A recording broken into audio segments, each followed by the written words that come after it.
The government of Israel has issued a new tender for the construction of more than 1,000 illegal housing units in occupied West Bank. It's all part of the controversial E1 plan that's been approved by Israel last year to build more than 3,400 illegal units on Palestinian land. It covers roughly 12,000 square kilometres and aims to link the illegal settlement of Ma'al Adumim with occupied East Jerusalem. The only internationally recognised boundary between Israel and Palestine is known as the Green Line. But since 1967, Israel has occupied it, as well as the West Bank. Since then, it has also annexed East Jerusalem and built illegal settlements in and around the city, and you can see them in blue. Now, in 2002, Israel started building a separation wall around them, cutting them off from the rest of occupied West Bank. And you can see the separation wall. It's right there in red.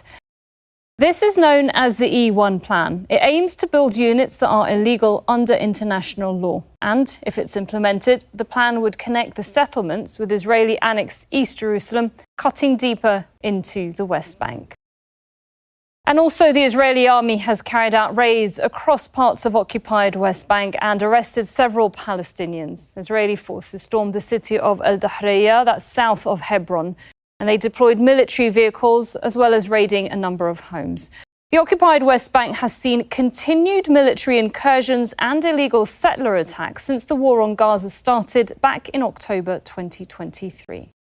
For all of this, let's now go to our correspondent Nida Ibrahim, who's live for us in the town of Hizma, that's in occupied West Bank. I mean, Nida, this E1 plan is going to have potentially an effect on the West Bank by dividing it, connecting Israeli settlements directly with occupied East Jerusalem. These implications are going to be disastrous and forever for Palestinians as well as a Palestinian state.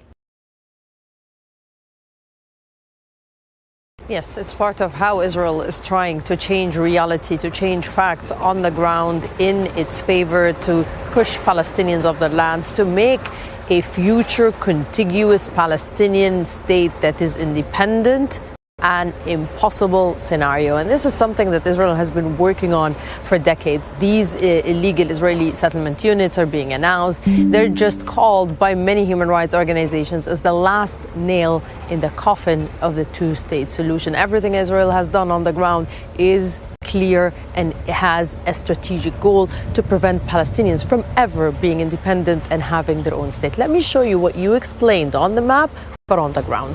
Here, we are in Hizma, we can overlook and see the illegal Israeli settlement of Kochav Yaakov that is built on lands of Burqa, that is a village from the Ramallah governorate, and also Kufr Aqab that are part of occupied East Jerusalem. But this falls in the lands that have not been annexed by the Israeli forces and by the Israeli government. But if we pan to the left, we will see the illegal Israeli settlement of Pisgat Ze'ev.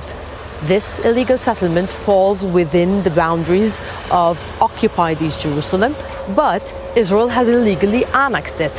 So technically, Palestinians are not allowed to go to that area.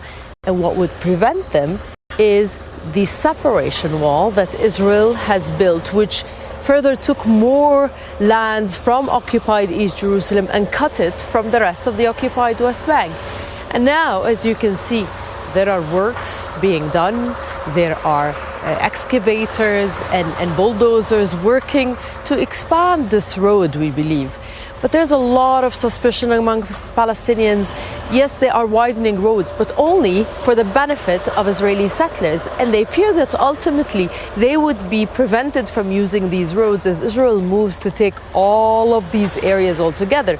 Because what they want to do is connect settlements, illegal settlements like Kochav Yaakov, the one we've been talking about, and the rest of the illegal Israeli settlements in the occupied West Bank with the illegal settlements inside occupied East Jerusalem, the illegally annexed part, and to Israel proper. And that would leave Palestinians with potentially segregated roads, Palestinian-only roads, and that's why many have been calling this an apartheid.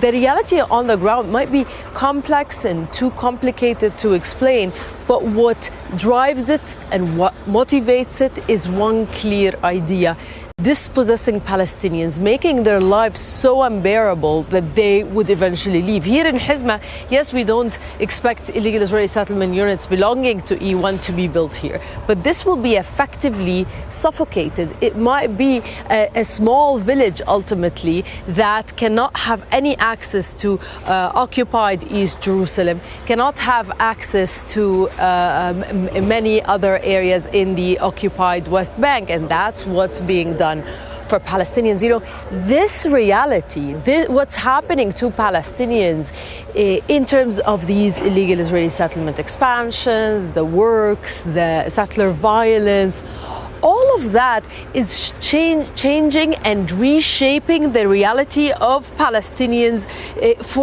and creating facts on the ground that might be irreversible.